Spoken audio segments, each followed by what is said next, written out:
Well, the witness at the center of New Jersey's corruption scandal had his own day in court this morning, pleading guilty to several charges stemming from a case 3 years ago. Solomon Dwek spent 29 months helping authorities set up stings that would lead to dozens of corruption arrests. Eyewitness News reporter Anthony Johnson's live now in Newark with more for us, Anthony.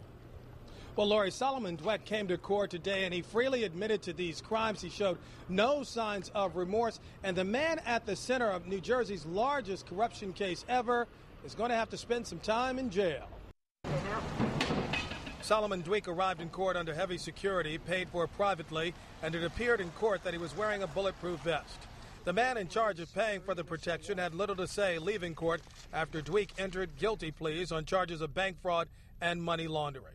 The bank fraud involved a scheme in which Dwek admitted to placing 2 checks worth $50 million in 2 PNC bank branches in central New Jersey to cover debts for his failing real estate business. The 2 felony charges carry a maximum of 40 years behind bars, but federal guidelines recommend anywhere from 9 to 11 years in jail, but the government may ask for less time. That's because once Dwek was busted in this case, he helped the government in a sting operation which brought down 43 people who were arrested in July. They included 3 mayors, 2 members of the state legislature, political candidates, 5 rabbis, and dozens of political officials. Dwek is not scheduled to be sentenced on the bank fraud and money laundering case until February 9th of next year. Now, of the 43 people arrested back in the summer, 7 of them have already pled guilty to charges.